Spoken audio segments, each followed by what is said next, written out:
It's only entertainment. Welcome back to the Talking Hedge. I'm Josh Kincaid, Capital Markets Analyst and host of your Cannabis Business Podcast. Welcome to the Green Rush, the business of cannabis. Green Rush is a 2-hour weekly live cannabis business talk show produced by Pro Cannabis Media every Friday from 4 to 6 p.m. Eastern Standard. This show discusses news in the cannabis market and each week conducts a deeper dive into specific topics of the industry. Today, substitute hosts are myself, Rick Thompson, and Josh Kincaid. Josh, welcome. Thanks, Rick. We have some fantastic guests joining us in studio or joining us on camera today, including Morgan Fox, who's already on the broadcast. Morgan, welcome. Thanks for having me.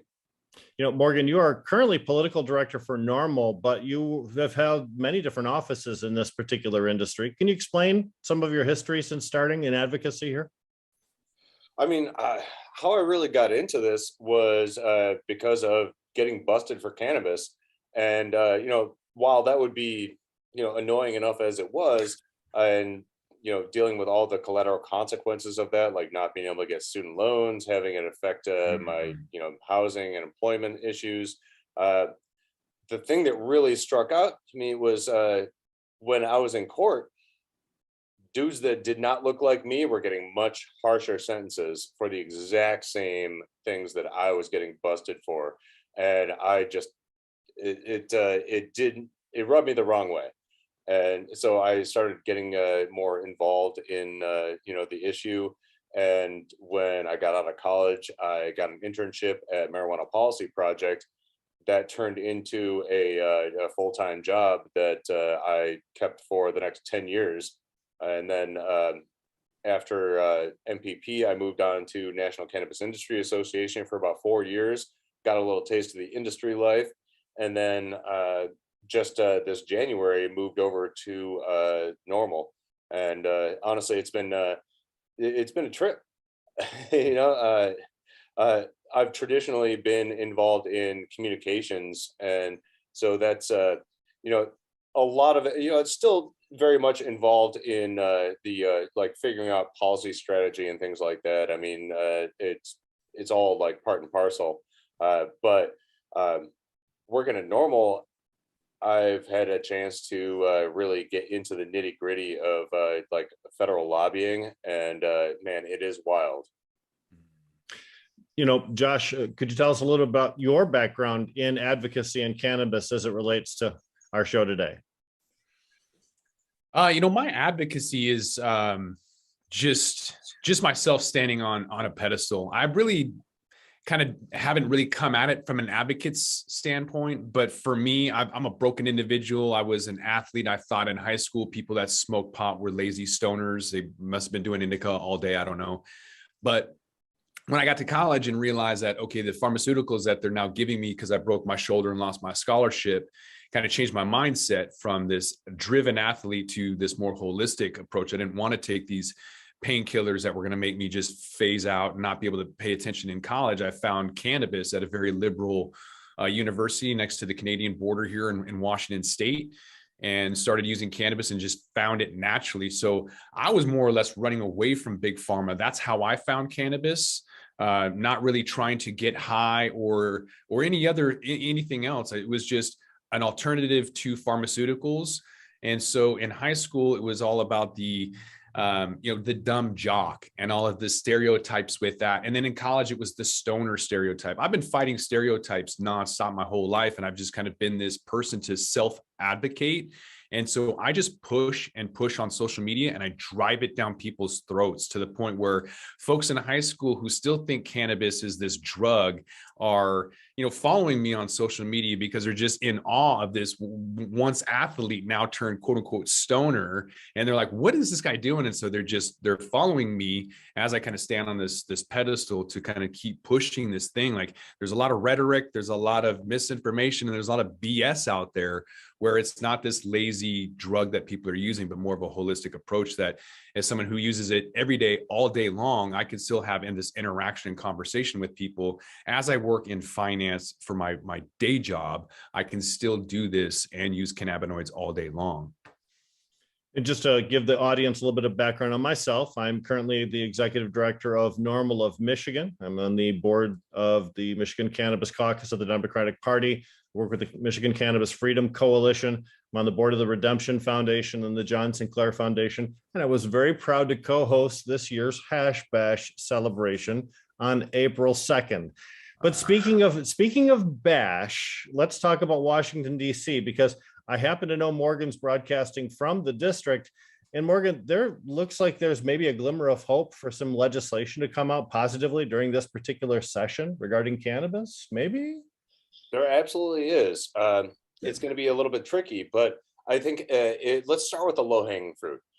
So the Senate, despite the fact that Senator Schumer has been kind of holding back any other incremental legislation until he introduces the Cannabis Administration Opportunity Act officially, let a research bill slide through that was sponsored by Senator Feinstein.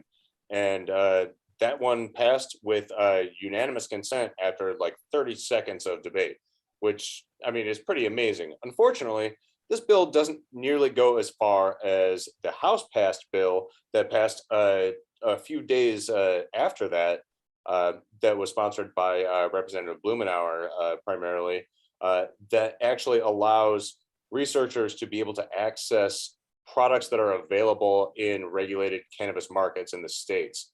The Senate version does not allow for this. And, unfortunately, we all know that the research quality cannabis that is coming out of or that is provided to federally approved researchers is garbage. And is, half the time it's moldy. It's got like 2.3% THC, and there's it does not like relate to what consumers are actually putting in their bodies. And so it would be much, much better for the House passed version of this bill to be able to succeed in reconciliation.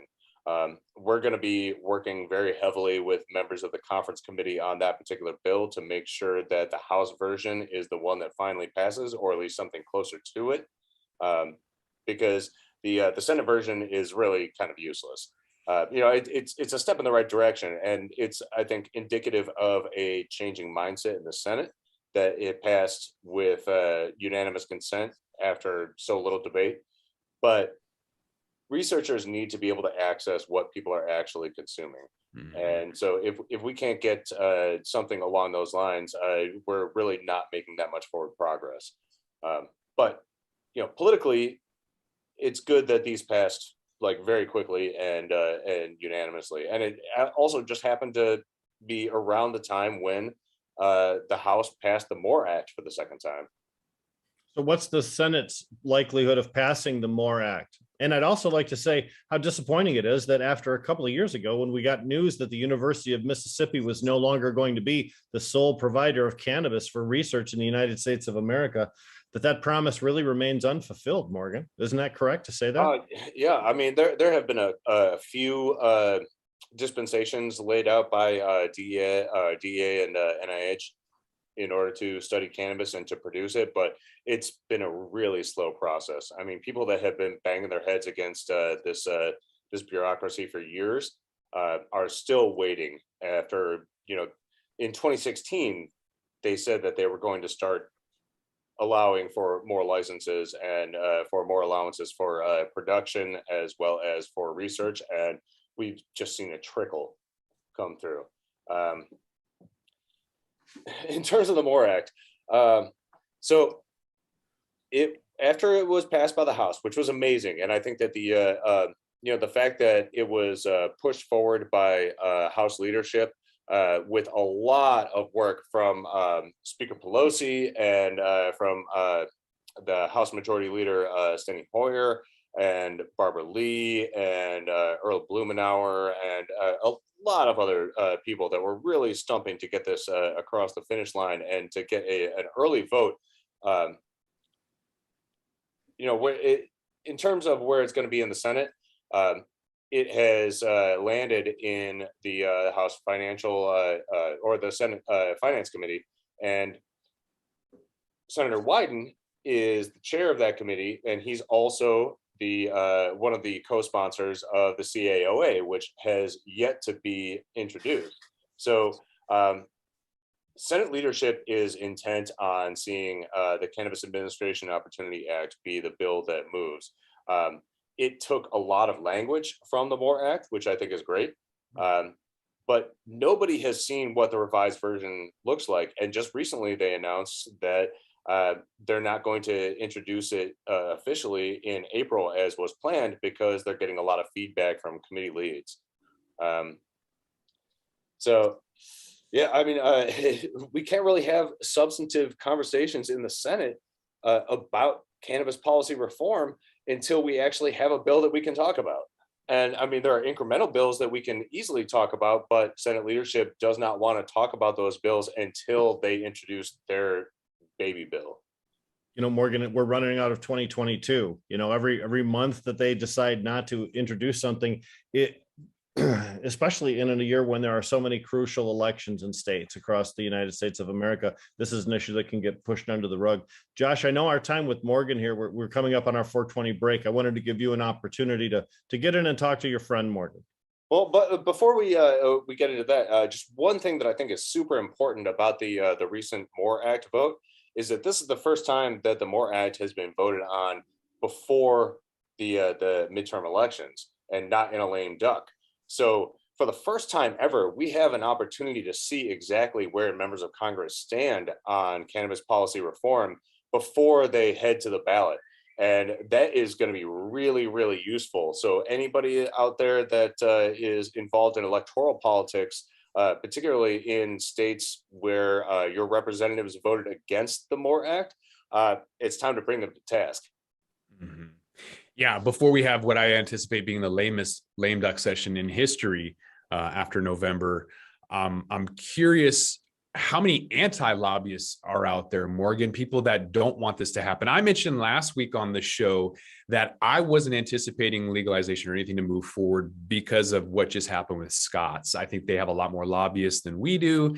And when you put $250 million into New York in 4 locations, you probably know more than I do.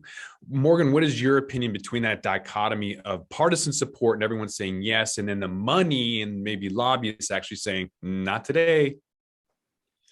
Well, to tell you the truth, we haven't really seen a whole lot of lobbying against comprehensive policy reform from people that just don't necessarily like the way that it looks. There might be a lot of lobbying to change the exact makeup of it, but you know, the people that do not want cannabis to be legalized at the federal level across the board, folks like Project Sam. You know, they might not have a lot of money, but they have a lot of deep political connections, and so it's dangerous to write them off.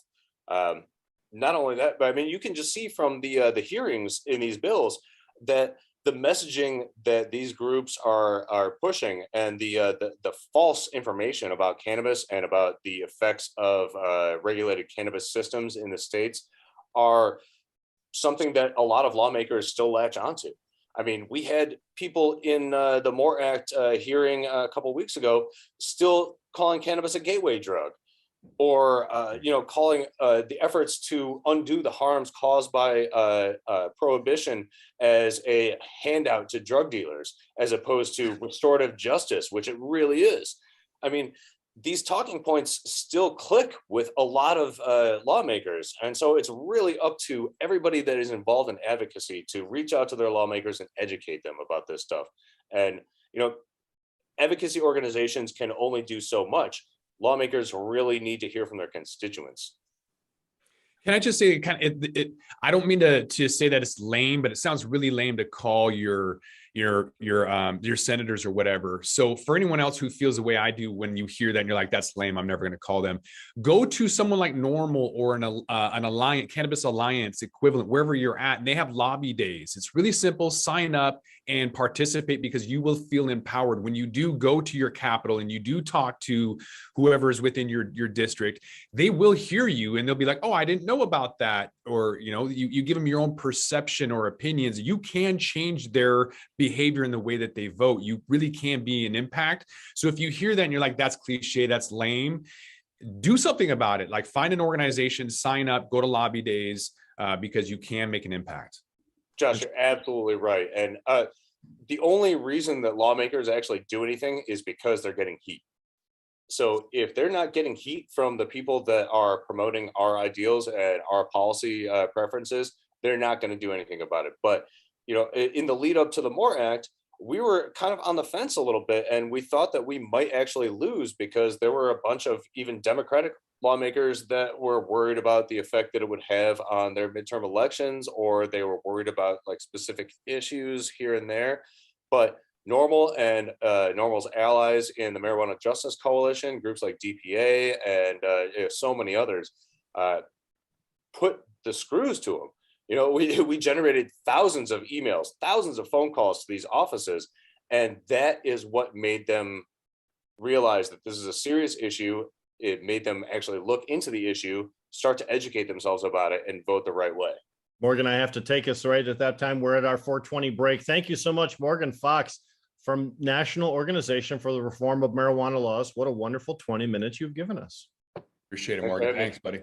Coming back with Alex Halprin, editor and publisher of Weed Week. Thank you for joining us. And welcome back to the Green Rush, the business of cannabis. We're a 2-hour weekly live cannabis business talk show produced by Pro Cannabis Media.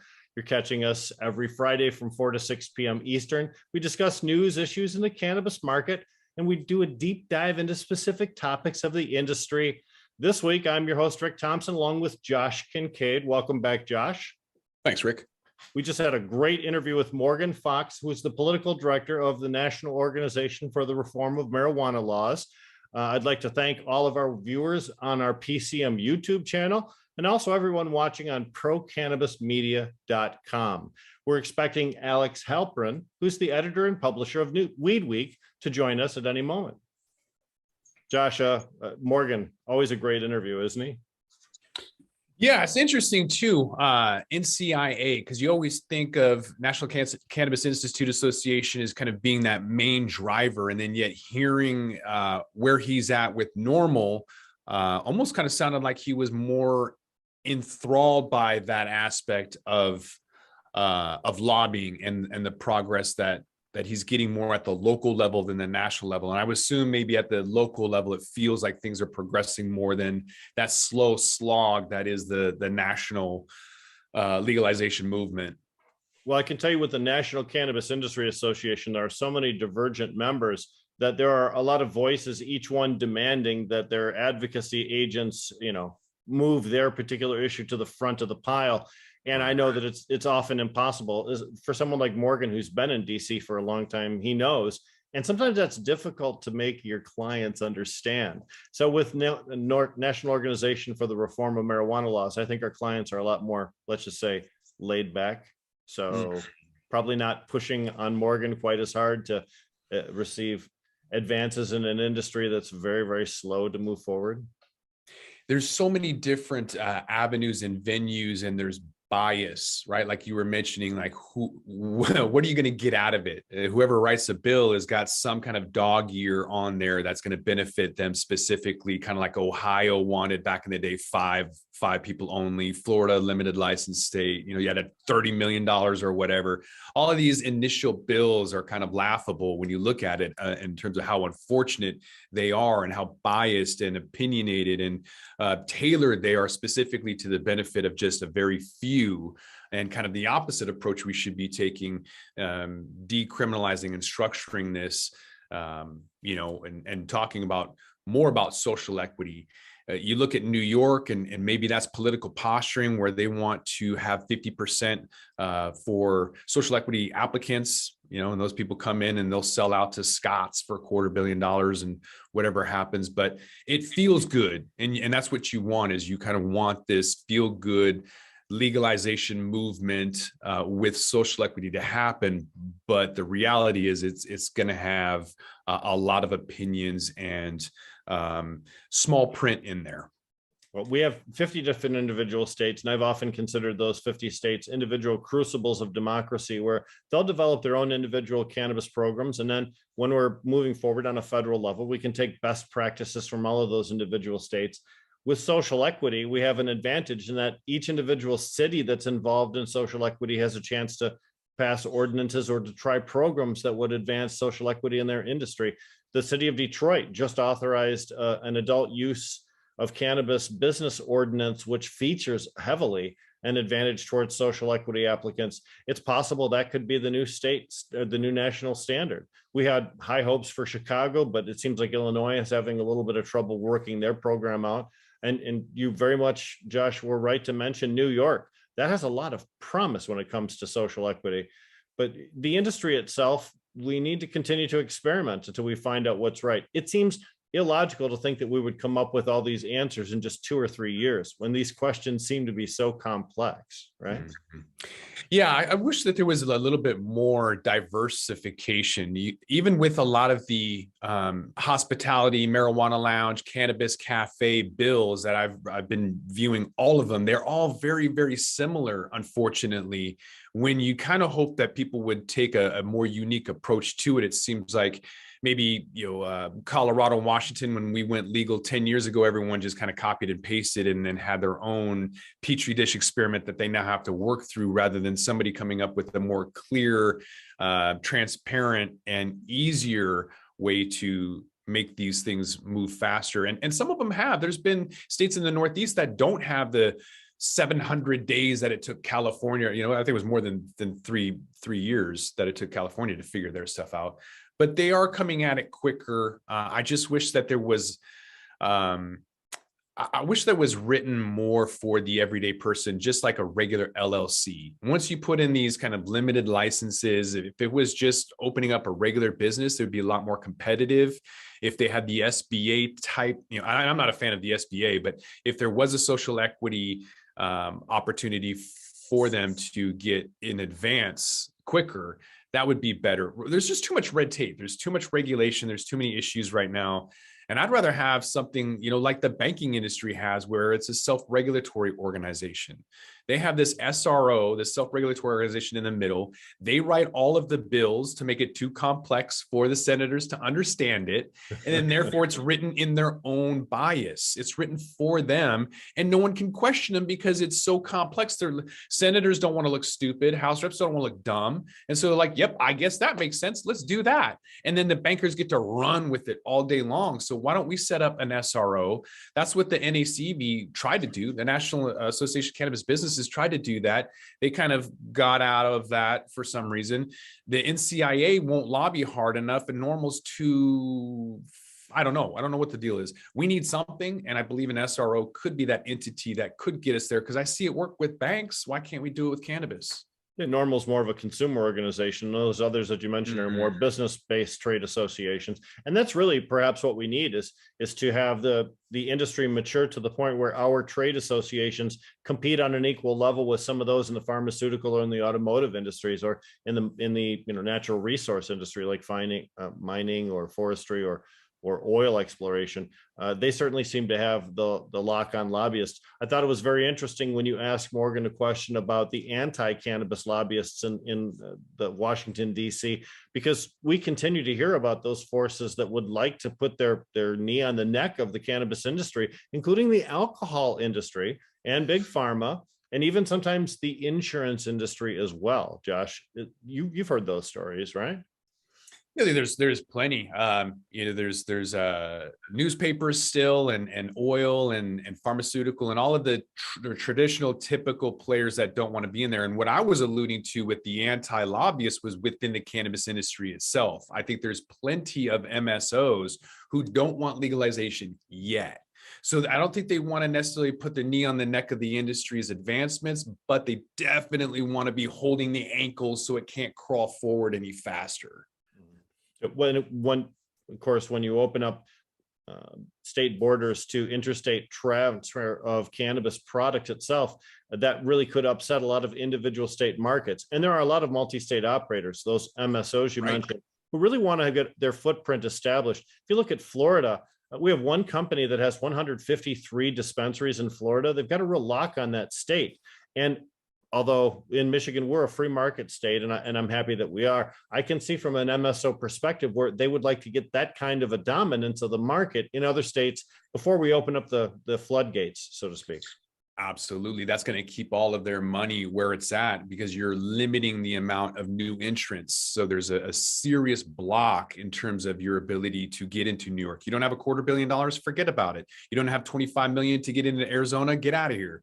Most people can't even get into Washington, and it's only made 100 or 200,000 for a license. I say only, but yet if there is this limitation towards interstate commerce, like if the feds deschedule it and then the MORE Act passes and there's only a framework for interstate commerce, but not the actual legalization, those MSOs get to play for years for first mover advantages while the other schmucks, mom and pops, just get annihilated. So they're like a Larry's Handy Mart in a world of 7-Elevens. They're never going to have the same market cap, market share, profitability, or history that these companies, these corporations are going to have. Well, that also talks about the viability of social equity businesses too, who by definition are not being allowed to be first to market. They're actually the ones who have the least market opportunity. Finally, social equity allows them to get licenses, but by that time, most of the good places, the good cities, the prime locations are already taken up. And now they have to struggle for market share in an industry where their competitors have had several years of marketing and name recognition advancement before these social equity companies even break ground. Mm-hmm.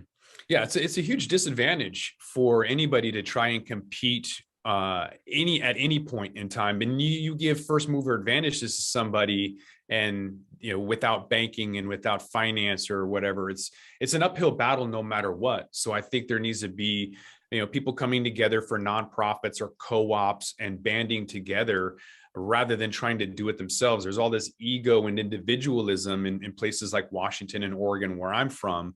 I'm in Seattle, and I see it all up and down the West Coast of these people like, I'm going to do this. And right now it's like, you're not.